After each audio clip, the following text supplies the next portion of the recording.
want to make sure that we've got enough time to get everything in and answer everybody's questions.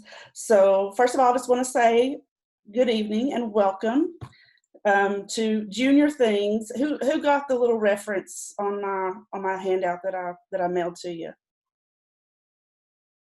Who's a Stranger Things fan? What? Yay, Abby! Did you get it, Abby? Did you see it? I worked hard on that. I had to download a font and everything. I got all creative, but it was fun. I thought that was pretty neat. So this is our college planning meeting for the class of 2022. I want to welcome everyone, and I want to introduce you to we've got a special guest with us tonight, Selena Kimber. Wave, Selena. Selena is an admissions counselor at Pellissippi State and also a great friend of mine.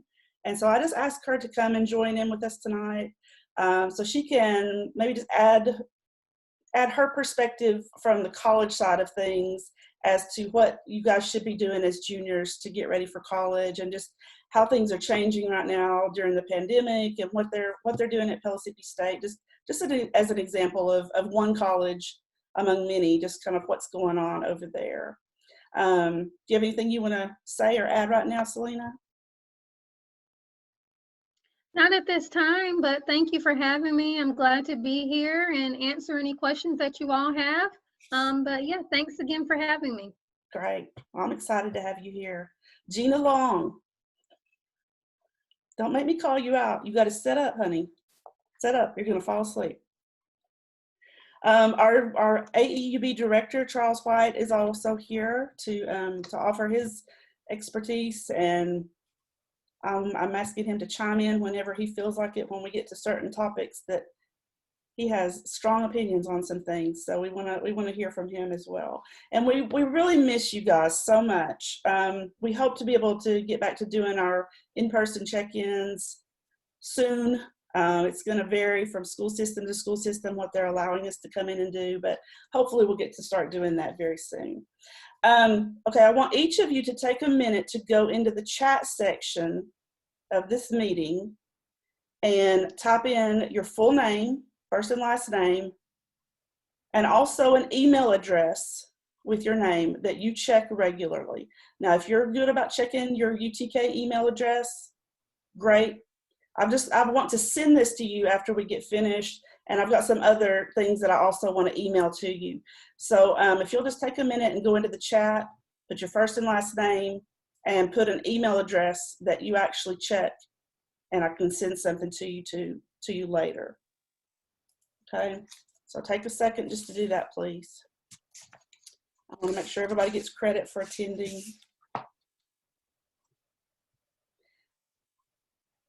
Did everybody get your mail out from me? Maybe like over the weekend. It would have been a big white envelope from UT, and it would have this planning calendar inside.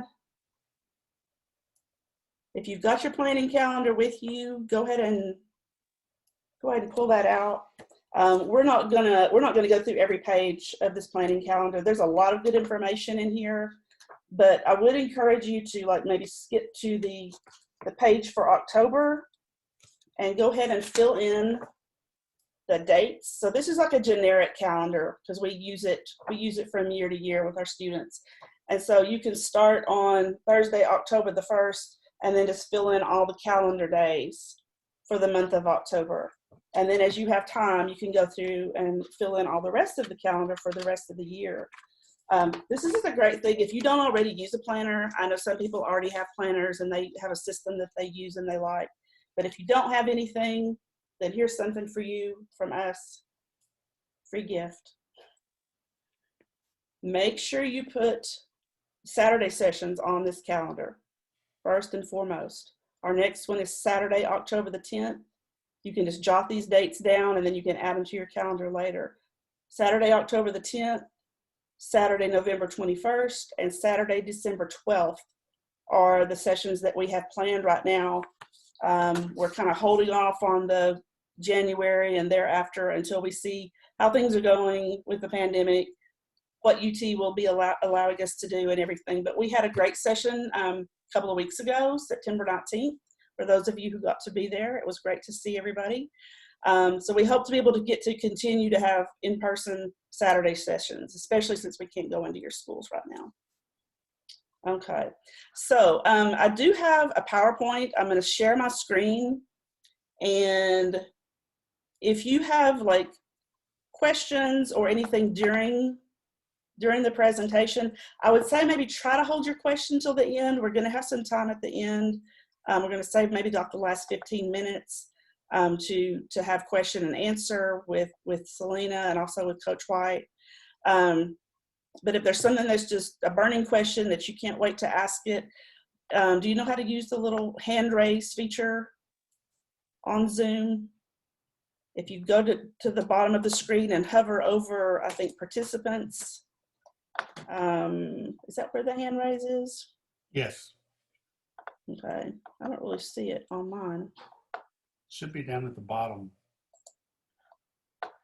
Oh, reactions. Yeah. Yeah, there's one called reactions where you can either clap or you can put a thumbs up. Where's the hand raise? I do not see the hand raise. Weird. Okay, go ahead and I'll look for it and tell you where it is. All right, cool.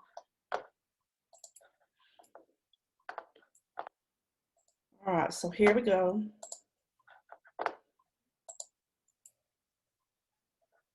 Okay, could everybody see my screen share?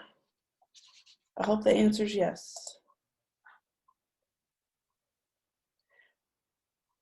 Lori, Yes. I've popped up the participants, and across the bottom of my window is where I've got raise hand, yes, no, go slower, go faster. Okay. So it's showing up under participants on mine. I guess maybe it doesn't show on mine since I'm the host. Could be. I You're the don't need host to raise with my own hand, right? Right.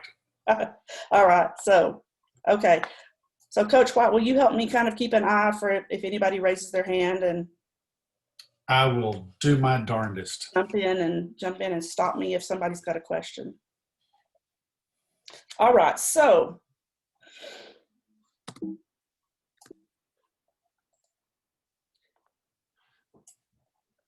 what should you be doing as a junior right now to prepare for college, especially in 2020 and especially during a pandemic, because so many things have changed?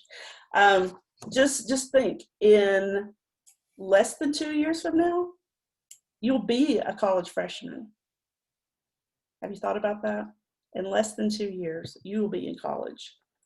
And I'm really hopeful that things will be back to normal by then. But you guys will get to have a traditional college experience. But you need to be prepared to be flexible, especially this year and probably even into next year. You're not alone. The high school seniors right now, they're having to be very flexible as they figure out how colleges are handling admissions, college fairs, campus tours, because a lot of those things look very different during the pandemic. Selena, do you want to jump in and add anything about how, like at Pellissippi, for example, how have y'all changed the way you do things during this pandemic? Well, as far as college fairs, we had to go virtual for our spring college fair, and we are hosting a college fair virtually this year. And so right now, most of our classes are being offered online. We only have 7% of our classes being offered on our 5 campuses. And so that's, what we've been doing is just trying to connect with students virtually. Okay. So everybody's becoming pros at doing Zoom meetings and all the different ways, Teams and different ways that your teachers maybe are using technology to stay in touch with you. And I think that's gonna continue for a while. So let's talk about some of the things that you can do as a junior to prepare for college. And I've kind of tried to narrow it down, make it a small list of about 5 things that you can be doing right now this year to prepare for college. And that is starting your college search. We'll talk about that. Making a testing plan as far as the ACT goes. scheduling college visits and attending college fairs. And yes, those can be done during a pandemic. They can be done virtually. Starting out and staying in great academic shape. That means taking care of your classes that you're in right now in high school, doing your very best, making good grades. And then lastly, we'll talk a little bit about just starting to think about how you're going to pay for college, okay? So starting your college search. First of all, I just want to make sure that everybody understands the different types of colleges that do exist. We have four-year colleges and universities, such as the University of Tennessee. That's a public four-year university. There are two-year community colleges, like Pellissippi State. Technical and career colleges, like TCAT, that's the Tennessee College of Applied Technology. And then there are for-profit colleges. And we're not going to talk very much about those because we really try to avoid the for-profit colleges. Some of those that you may have heard of have actually gone out of business over the past couple of years, like Virginia College, ITT Tech. They were really more businesses than colleges, and a lot of them don't exist anymore. And in my opinion, that's not a bad thing. So there are several really great websites that offer tools to help you in your college search. One is from the College Board, and it's called Big Future. And like I said, this is why I want to email this to you. So because you can't really check out these websites in the middle of this while we're trying to do the presentation, but you can go back later on and check on your own.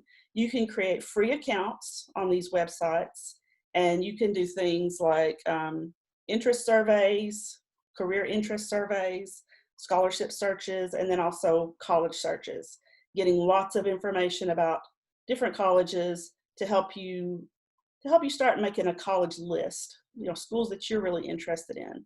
collegegreenlight.org has a focus of first generation and low income college students. Their focus is on that. And then the last one I've got on my list here, collegefortennessee.org, really focuses on colleges that are in the state of Tennessee. So if you think you're going to stay in state, and coach, this may be the time when you want to give your commercial about staying in state, collegefortennessee.org has a lot of great information about our great colleges that are here in the state of Tennessee. Okay, here's my spiel. How many of you, if you had a car, would give it away and not take anything for it, just give it away? Anybody? Raise your hand if you think you would just give away your car. Gee, nobody's jumping at that. Laura, you wouldn't give away your car? And Selena, you wouldn't? No, all right. All right. Give it away. Okay, how would you like it if I gave you a car? Anybody want me to give you a car? That'd be cool, wouldn't it? All right, well, I'm not going to give you a car. So what's the point to all this? When you go out of state to another state school, they're going to charge you this wonderful thing called out-of-state tuition. That's going to add money to your cost of attendance. The Hope Scholarship that we know all of our kids qualify for, you can't take it across state lines. So over the course of 4 years, your Hope Scholarship is going to add up, give or take, to about $15,000, a little bit less than that. $15,000, that's a lot of money. Then you throw in another $20,000 of out-of-state tuition, $35,000, that's a brand new Honda Accord. If you go out of state, you've just given that away. Does that make sense? Somebody nod. Harley nod. Does that make sense? Yeah. We don't want to do that. That's just throwing away money. And so one thing that I really emphasize with everyone is focus on the educational opportunities that you have in state. Unless there's just some burning desire that you have to go out of state, because I've always wanted to go to Clark Atlanta forever and ever because everybody in my family's gone to Clark Atlanta. Okay, we can talk. All right. Unless you want to go to the College of Charleston or Coastal Carolina because you want marine biology. Exceptions like that we can talk about. But for the most part, look at our Tennessee schools, because we've got big schools in big cities and big schools in little cities and little schools in big cities. And if you want to get far away from home, do you know the state of Tennessee is so long that if you started in Bristol, Tennessee and drove to Memphis, the amount of time it would take, you could actually leave Bristol and be in Canada sooner. So you can get plenty far away from home. You can stay close to home. You have lots of options in Tennessee, and you can major in just about anything you need. So save out of state for graduate school, okay? And remember that some colleges, unfortunately, are going to be financially out of reach for some people. And you just have to keep that in mind. And that's why we push for backup schools as well. We want you to get your first choice. We want you to get your best financial choice. But I'll get off my soapbox now and let Lori take over her program again. Thank you, Coach. All right, so he kind of touched on this a little bit, but let's talk about college fit. Because to me, this is one of the most important things when you are looking for a college, and then when you're a senior and you're really narrowing down your choices. There are over 3,800 colleges in the United States, 3,800 colleges. And so I think the question is not to ask which ones are the best colleges, but the question you need to ask yourself is which one are the best colleges for me, for you. Okay, so I've got a short video here that lets some people talk about how did they choose their college. I hope this is going to work. I hope you're going to be able to hear it. Oh, go back. Let's see. This may not work when I'm screen sharing. Oh, here we go.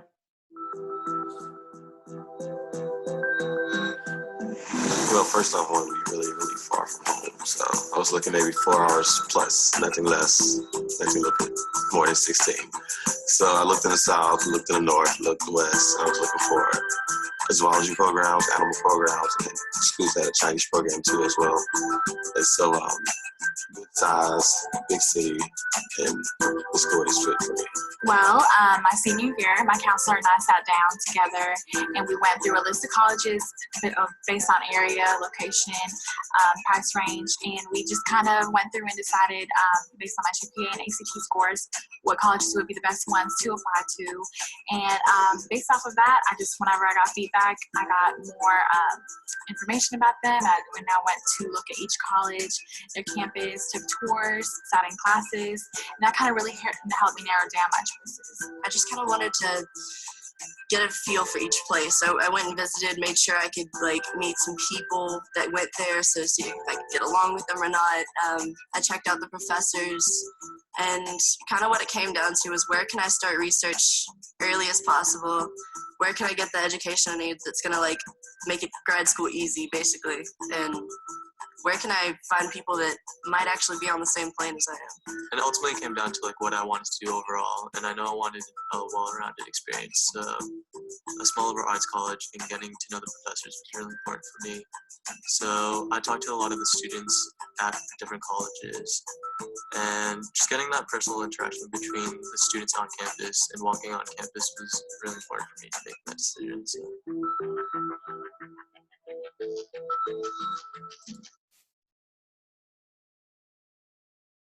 Okay, so you could hear from what they had to say. They were all looking for different things. The first guy was actually looking to get away from home. He wanted to get away, far away as possible.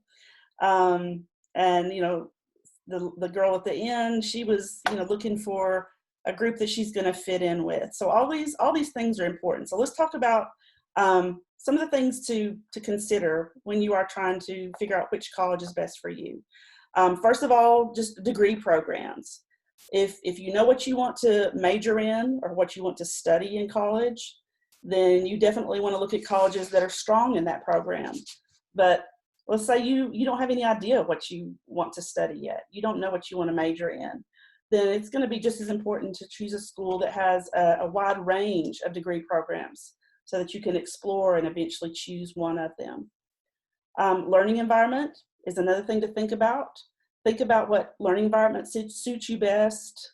Things like a college's average class size, student to teacher ratios, whether classes are mainly taught by professors or graduate assistants, and whether you learn better through like lectures or more hands-on activities.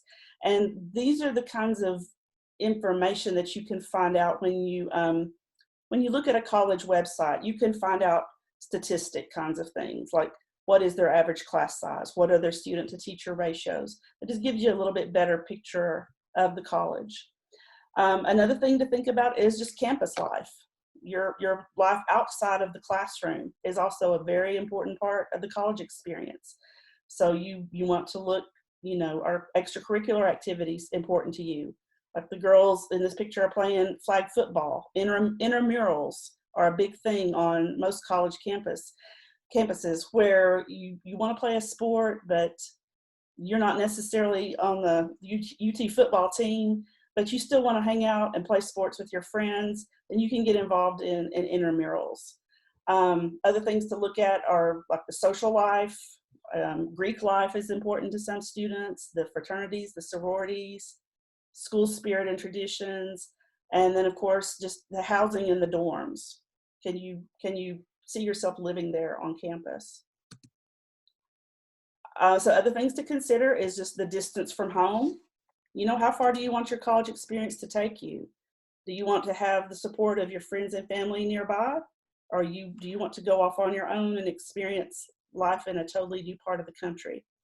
Coach would say, stay close to home. Another thing to consider when you're thinking about location is the climate. In Tennessee, we've got it it's pretty okay most of the time here. We have like regular seasons, but if you go to college up north in say Wisconsin or Minnesota or New York City, you're going to expect a lot of cold, a lot of snow in the winter, things that you're not necessarily used to where we live now. Also, you want to think about the type of college. So there are colleges that are private colleges, public colleges. There are colleges that have religious affiliation or really strong with their religious, with whatever church group they're affiliated with. And there are also still some single-sex colleges. There are women's colleges. I'm not so sure if there's men's colleges anymore. I think they've kind of been infiltrated by the women. They don't let that. They've decided, no, they're not going to put up with that anymore. But I think there are still a few that are all women's colleges. Of course, the size. So I've got a couple of pictures here to compare. The top picture is a huge lecture hall that you would find at a big school. So maybe like UT are going to have big lecture halls filled with students. Not right now, of course, because of COVID. They're either in their space very far apart or their classes are online. Or would you rather have a small, like workshop type environment for your classes? Depending on the size of school and how many students are at that school, if you're at a smaller school, you're more likely to have a classroom situation much like the picture on the bottom. You're also going to think about the student body. Do you want to be around students who look like you? Or are you ready to venture out and meet some people and get to know people from a variety of backgrounds? And then last of all, just the cost. You have to be realistic about how you plan to pay for college. Find schools that work within your family's circumstances. You don't want that to just totally limit you though, because there are scholarships and there are a lot of financial aid opportunities to help cover the cost of college. But I think this is what I think is the most important factor though, in where you're trying to find a college that fits you, is just your impression of the college. I think it's so important for you guys to visit the colleges that you're considering attending, and maybe even a few that aren't even on your radar, just to compare, just to have something to compare to. You may have in your mind that you want to go to MTSU and that's all you've ever wanted to do. I would say go tour a couple of other colleges as well as MTSU and find out, is that really where you want to be? Is it what you thought it was, all this time? It may turn out that the college that you thought was right for you may not be right for you at all. You've got to trust your own instincts. And they say that when you go, you get, if you can imagine yourself there, you've got to try and imagine yourself at this school. It's like, can I see myself here? Do I think I would be happy here? And we'll talk a little bit more about college visits and things like that in a little while. All right, now let's go to a different topic. Let's talk about making a testing plan. Now, you guys as juniors, you've probably been told this before, but taking the ACT is required for graduation in Tennessee. It's required to take it, but no certain score is required. Okay, that's for graduation. Your high school will offer you two chances to take the ACT for free, spring of your junior year, and I think the date for you guys is going to be March the 2nd of 2021. That's going to be the junior ACT. And then Tennessee also offers they call it the senior retake in the fall of your senior year. And our seniors just did their senior retake last Tuesday, as a matter of fact. Actually, most of them were taking it for the first time, I think, because of when school shut down because of the coronavirus, they didn't get to do their spring ACT as a junior.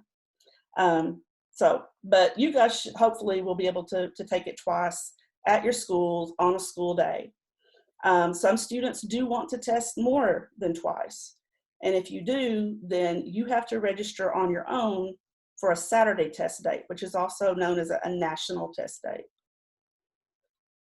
Some colleges have gone test optional for this year's seniors who are applying to college, meaning they don't have to submit their ACT scores. I'll use UT Knoxville as an example. They have decided to go test optional for this year's graduating class of 2021. However, just because they don't have to, if the student chooses not to submit their ACT scores, they do have to write an additional essay as part of their application process. So it's not like they can just not submit their ACT scores and not have to worry about it. They actually have to do an extra little step to kind of replace those ACT scores, okay? Many scholarships and honors programs will still require ACT scores. So there's lots of reasons for you to continue to take the ACT and to try to do your best on it. Wait a minute, I didn't get me to go that fast. Coach talked about the Tennessee Hope Scholarship.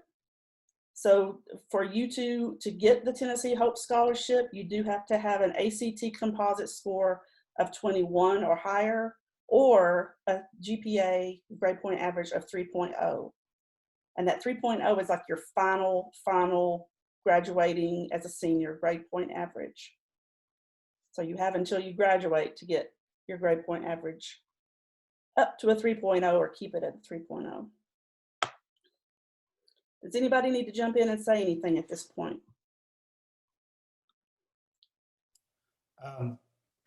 Miss Lori? Yes. One thing about a lot of the schools that are going ACT optional that you just need to be aware of, and it's going to vary from school to school, but while they're waiving them for admissions, many of them are not waiving them for scholarship opportunities. Right. So just be aware and check with your schools. And it may be that, next year we're back to what's closer to what we expect to be our normal, and they may have gone away from that entirely. I'm just saying, make sure that you have the information, because it's better to have the information and not need it than to need it and not have it. Right. And a lot of like special programs at colleges, honors programs, for example, will still require a certain ACT score. And the reason that they went test optional for this year is because the testing situation just got so messed up in the spring and even over the summer. Test centers were closed. People couldn't, this wasn't just in Tennessee. This was, of course, all over the country.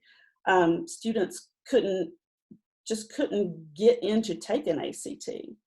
Or if they did, they didn't feel like it reflected their best efforts. They didn't feel like it was their best scores. just because of everything was going on with the pandemic. So that's why colleges have, decided temporarily to waive those scores and not require them like they used to. So that's something that could stay around, who knows, or it could change.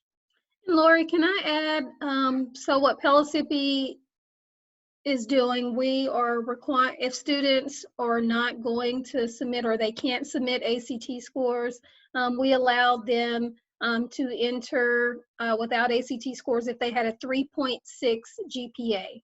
So if students had a 3.6 GPA, we did not require them to provide test scores Okay, at Pellissippi. that's good to know. A 3.6 is a pretty good grade point average too. Let's talk about fee waivers real quick. So, I've been sending out a lot of texts about fee waivers to you guys. Upward bound students, because you are in Upward Bound, because you qualify for the Upward Bound program, you are eligible to get up to 2 fee waivers from the Upward Bound program for you to take the ACT on your own, which saves you at least the $55 test fee. Okay, when you register with a fee waiver, you also get free access to ACT's online prep and their ACT rapid review, all access. These are all online test prep programs that usually people have to pay for, and they're usually pretty expensive. I think you get access to it for a year, but you don't have to pay for it at all. I know Gina Long has told me that she has taken advantage of this.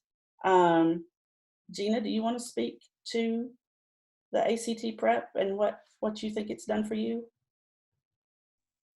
So like when you start taking the course or whatever, it is split up into these little units.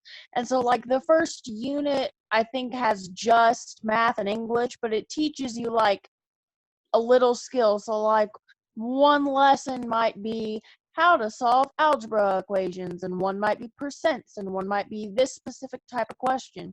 And then once you complete the unit, you go and you take like a timed practice test, and it has like the actual time that it's going to be on the ACT. And so it gets you used to the time, and it teaches you the skills that you need to complete the questions. Thank you. So it sounds like it's been helpful to you, do you think? Thumbs up? Yeah. My score improved like 1 from my pre-ACT, so I think it's going pretty good. All right, good deal. Thanks for sharing. Also, by using a fee waiver, you get free additional score reports to send to your colleges. So if somebody was registering for the test without a fee waiver, I think they could only send their score reports to 4 colleges.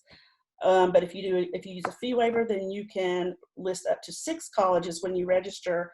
And then later on, like if there are schools that pop up on your radar later on and you think, oh, I want to send my test scores to them, you actually, I've said 20 here. I found out today they've actually made it now unlimited. So you can send your score reports to an unlimited number of schools after you get your test results. One thing I did want to say about, before we move on, about fee waivers is that when I send you a fee waiver number, I'll also like send you the instructions on how to use it and everything. Once you register with a fee waiver for a test, it's considered, I guess, spent. You've used it. So if you oversleep, if you forget to go test, if you just change your mind about going to testing, you've pretty much burned that fee waiver. Okay, and you can only get 2 from us right now, so use it wisely. Don't sign up for the test and then not go test, because that fee waiver then is gone. Okay, makes sense? Just a quick few things you'll need to know. If you do want to register for the ACT online, you do need a computer with the internet. You'll need the fee waiver code from me. Some details about your high school courses that you've taken. They want to know like what grade you made in each one of your classes, and a headshot photo for your admission ticket. So ACT has started a new registration process. They've got a website called myact.org where you can create an account. Once you get in and start answering the questions about registration, you'll eventually come to a shopping cart screen. And that's where you will enter and apply the 11-digit fee waiver code. And you'll then at the end, you'll answer a few more questions, and you have to make sure and hit the submit button to complete your registration. Okay. Then it will generate an admission ticket that you have to print out and bring with you to the test, and also bring a photo ID to be admitted to the test. And these are, I'm just kind of skimming over some of the basic things about taking the ACT on your own. Okay. It's usually you have to be at the test center at 7:30. You may end up having to test at a school that is not your own high school, just depending on what test centers are available on a given day. These are just the dates, the national test dates that are coming up for the rest of this year from ACT. They added, you see here in October, they added a bunch of extra test days in October. Usually there's only one Saturday ACT in the month of October, and they've actually got 4 test dates now, and a Sunday test date that used to be for people that had religious reasons that they couldn't test on a Saturday. There was a Sunday test for them, but now that Sunday test is open to whoever wants to take the test. And you can see the late registration deadline has been actually extended to October the 5th. So if there's anybody that thought that last Friday was the deadline, it's now been extended a little bit longer to October the 5th. ACT is really, I guess they're just trying to give everybody every opportunity to get into a test that needs to get into a test. Also, just a little tidbit about registering with a waiver. If you register with the late registration deadline, there's an additional fee, but when you're using a fee waiver, there is no late registration fee. So you actually have up until the late registration deadline to register. Okay. And I think I already said this, the ACT will be given to all juniors at your home high school on March the 2nd, 2021. I think that's a Tuesday. And I'm sure your high schools will be wearing you out with this information to make sure you know when you're gonna give the ACT. All right, let's talk a little bit about scheduling college visits and attending college fairs. So during a pandemic, how are you supposed to go on and visit a college during a pandemic? Haven't colleges shut all that down? Haven't they limited everything? And what I found out, I went to a few different college websites and found that some colleges are beginning to offer in-person campus tours again, but they may limit how many guests you can bring. I think in the past, maybe, sometimes people wanted to bring their whole gang and their aunts and their uncles and their little sisters and everybody. And now colleges are saying 1, maybe 2 guests along with you, just to limit the size of the groups that are touring around campus. Many colleges, or most colleges, offer virtual campus tours on their admissions webpage. And virtual college fairs are definitely a thing this fall. I know Knox County students, they used to have the big college fair for the whole county over in the fairgrounds, in the Jacobs building on the fairgrounds. They're not doing that this year, but I've got some information for you in a second. They have replaced that with a virtual college fair. And Pellissippi State, I know, is doing a virtual fall preview this Saturday, right, Selena? So yes, it's actually next Saturday, October 10th. Oh, is it not the 3rd? No, it's the 10th. Oh, sorry. And that's all right. Yeah, it's coming up. And so it will be from, I believe it's from 10 until 11:30. And so you can sign up on our homepage. You just go to Pellissippi's homepage, and the slider, you will see Pellissippi Preview listed, and you can sign up from there. But it's a good opportunity to hear about admissions, financial aid, our academic programs, and then some of the resources that we have available on campus. And then something that we just thought about doing at the end of October is an in-person event. It will be our first in-person event since March. And we're going to do a trunk or treat. We don't have the exact name for it, but it will be at our Hardin Valley campus, and it will be in a parking lot, so you can drive up and get information about the college, and also maybe play some games, socially distanced, of course. But just be on the lookout for more information about that on our homepage within the next week or so, and it will be on October 29th. Okay, cool. So will there be candy involved? Oh, yes. Okay. Yes. All right. A lot of candy. And I may have to show up. It's just around the corner from my house. If I don't eat it all. But yeah, October 29th, so just be on the lookout for that as well. All right, cool. Thank you, Selena. You're welcome. All right, so this is and Selena probably knows about this too, the TACRO Virtual College Fair. Just found out about this the other day. The best thing to do is to go to the website that I've put here. It's going to be October 19th and October 22nd. So it's like a Monday night and a Thursday night, I think. And it's from 5 o'clock to 7:45 p.m. each night. And there's going to be over 90 colleges and universities. Oh, shoot. Come back. I need to make that go away. Well, okay, so most Tennessee colleges are going to participate in this college fair. So if you're interested in a Tennessee college, I would strongly urge you to sign up for this and participate virtually. You can choose up to 3 different sessions each night. So meaning that you can choose up to 3 schools each night. I think each one of them is going to be like a 45-minute session, 30 or 45 minutes. You do have to register in advance. So when I send this out to you guys tomorrow, check out this website and you can see which schools are participating each night, get a schedule, see which ones you want to go to, and then you can sign up for their sessions.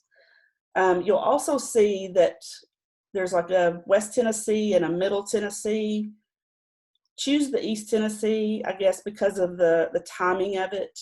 The one for Middle Tennessee and the one for West Tennessee are going to be on Central Time, and that's going to mess with your timing just a little bit. Selena, do you have anything to add about the TACRO Fair? No, I was just going to say that, like you said, most Tennessee colleges will participate. And once you sign up, you'll be sent the information as far as what time slots each college is going to participate. If you can't attend our virtual open house on the 10th, then we will be there on the 19th and 22nd. And our time slot, I believe, is at 6 o'clock. So it'll be a great opportunity to hear from, as many colleges as you can on those 2 nights. Okay, thank you. All right, the other college fair. Now I know Coach sent out something in the first mail out that we sent you guys a couple of weeks ago. He sent out information about the NACAC Virtual College Fair. And that's happening on 3 nights, actually. One night has already passed, September 13th. But they're also going to be doing it on October 12th, the 18th, and then again on November 8th. This is a much bigger college fair. Over 600 colleges are participating from all over the United States. And they also have a website, virtualcollegefairs.org, where you go on and you sign up and you choose which sessions that you want to attend. So, if you wanted to kind of compare some other schools, if you want to see what Harvard's all about, this would be the one to go and just check it out. I don't think anybody's going to ask you any questions or make you talk or anything. It's a thing where you go and you watch and you listen. I think I'm going to skip over this. This was just instructions of how to register for that NACAC fair, but we're kind of running out of a little bit of time, so I'm going to skip over that for now. There are some virtual college visit websites that is all they do. One really great one is called ecampustours.com, where you can choose a college, and this company has gone on most all of the college campuses. In the past, they've made these videos, and they've gone all around the campus, and they have like these 360-degree views of the campus, so you can see what the school looks like. You can take virtual tours that way. The Princeton Review.com website also has some great virtual tours, and another website called uvisit.com is another one to check out. Okay, number 4, start out and stay in great academic shape. And you guys know we're after you guys about all this about all the time, right? We're asking you how you're doing in your classes. So I'm just going to encourage you, go to class every day, whether it's in person or online. Turn in all your assignments on time. Don't procrastinate. These are basic things, right? But they can make the difference, so much difference in your grade, just these basic things that you do. Ask for help if you need it. Upward Bound, we're offering tutoring 3 times a week. Every Monday, Tuesday, and Thursday afternoon, we have a set time. And if those times don't work for you, we can arrange a tutor to fit into your schedule, okay? But you're gonna have to reach out to us because we're not in your schools to be able to check your grades and things like that. We're gonna rely on you guys to, you start getting in trouble in a class grade-wise, reach out to us, let us help. Colleges are going to look at all your grades, but especially your junior year. So it's a great time to turn things around. If you haven't been the best student in 9th and 10th grade, colleges love to see that you've worked hard and that you've improved your grades and that you've become a serious student. So don't count yourself out. If you've not done a great job so far, it is not too late to become that student and get your grade point average up, okay? The first transcript that you'll send to colleges next year as a senior will just show your 9th, 10th, and 11th grade grades.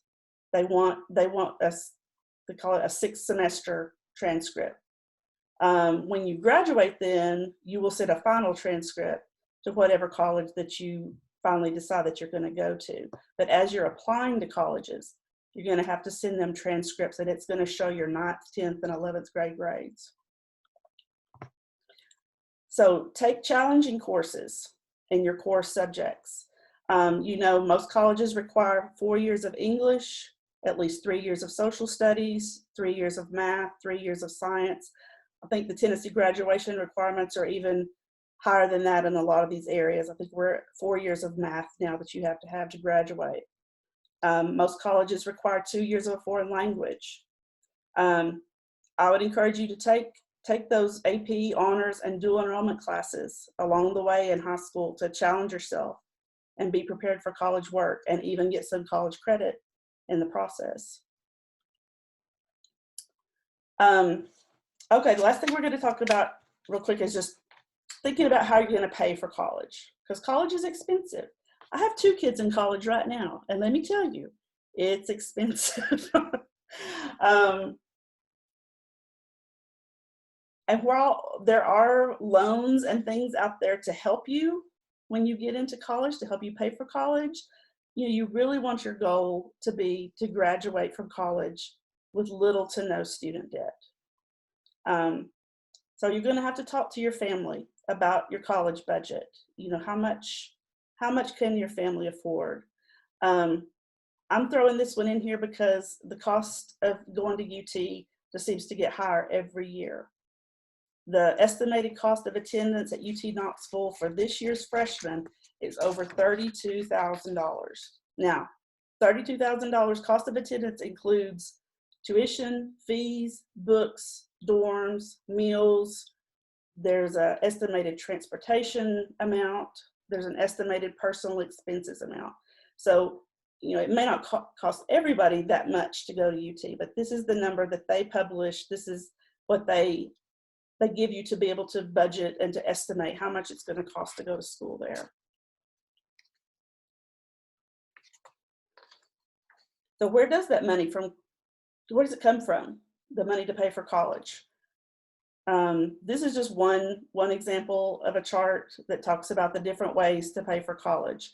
grants and scholarships, which is money that you do not have to pay back. It's different than a loan. It's money that you may get from the state, you may get from the Hope Scholarship, you may get from a Pell Grant, private scholarships. This is money you don't have to pay back.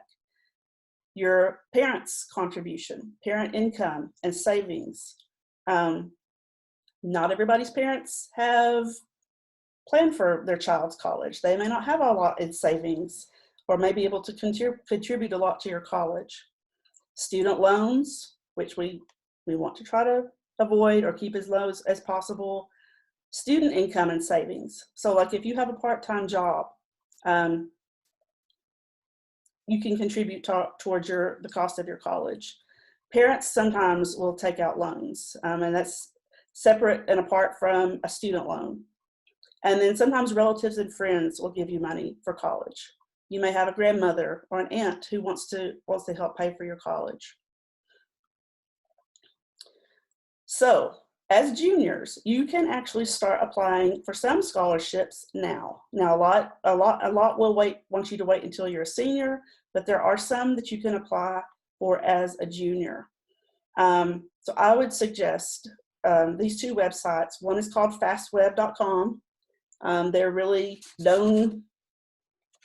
well known and well trusted for being able to do a great scholarship search for you. You can put in all your information, your interests, your background. It'll ask you all kinds of questions and then generate a list of scholarships that match up to you for you. But you actually then have to go and apply for those scholarships. And you may have to write some essays. Yes, essays. Nobody's really probably going to just hand you money for college, at least for scholarships. You have to do some work, okay? Raise Me is another one, relatively new, where you can earn micro scholarships for things even just like your grades each semester, the activities that you're a part of. You can put those into your raiseme.com account and gradually build up these micro scholarships that you could use at some schools. Not every school participates in Raise Me, but it's one to definitely check out.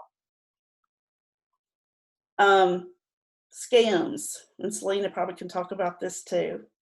You've got to be really careful, especially next year when you start thinking about doing the FAFSA, which is the financial aid application.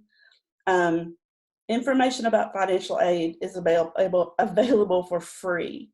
You should never have to pay for like secret sources of money. You should never have to pay to earn or win a scholarship. You should never pay anybody to do your FAFSA for you. All these things are free, but there are people out there in the world who are not good people, and they're going to try to make money off of you because you don't know. So I'm telling you now so that you'll know. If any website or anything like that ever wants you to put in a credit card number, don't do it, okay? There are too many options that are free. If you ever come across anything that seems suspect or shady or whatever, run it by me, run it by Coach, and we'll help you, decide, okay, whether this is on the up and up or not. But there's almost always a free alternative to any of these things that want you to try to pay for. Okay. All right. We have come to the end. Questions? I'm going to stop sharing my screen so I can see everybody's little face. Gina's still awake. Yay. All right. Does anybody have any questions? Or Selena, do you have any comments you want to add?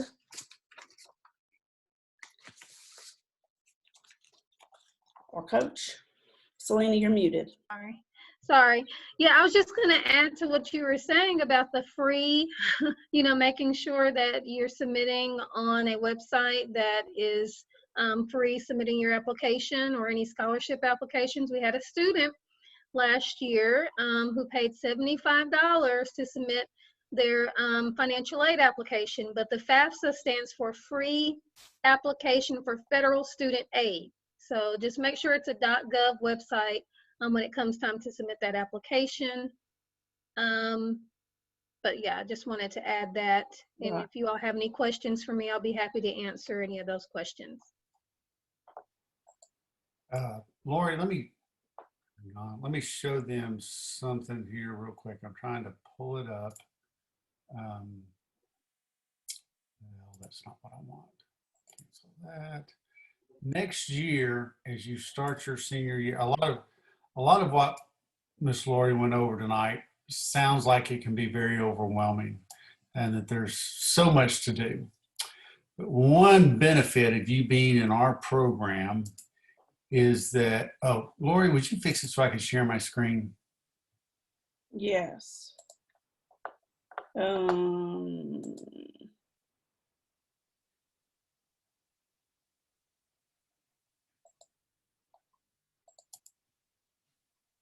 Okay, great. What I want to show you, okay, can everybody see that? Lori, can you see that? Yes. Okay, this is something that you will get from me next year. And you can see that it's got absolutely everything you need to do and when you need to do it for your senior year. So if you follow this guideline, if you follow this check sheet, and all of our seniors just got this last week, you won't miss anything. But probably the most important thing that you'll see on here is on the second page where it says deadline Halloween. If you can remember Halloween, that's the deadline where I want all your college applications done. Okay. If you get everything done by Halloween, you're not going to miss any deadlines. Okay. So I just wanted to show you that. I know that what Miss Lori went over, and sometimes when we talk about things, it can be overwhelming. But if you work with us and you stay in touch with us, we're not going to let you get lost.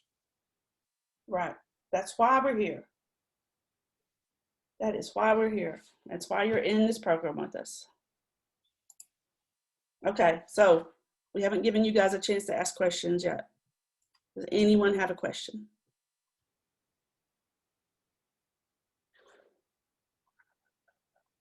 No questions? No questions? You can just shout them out, unmute yourself and shout it out. You did such a wonderful job. Covered everything. That's not it. Actually, it is. You've done a very good job. So. Okay. All right. So we will save this recording, and I will also email you guys out the slides so that you can have all those websites and things like that. Okay. And I'll probably mail those out tomorrow morning. So did everybody get to put their good email address in the chat? Shake your head this way. Okay. Hey, Ruth. I didn't say hi to Ruth.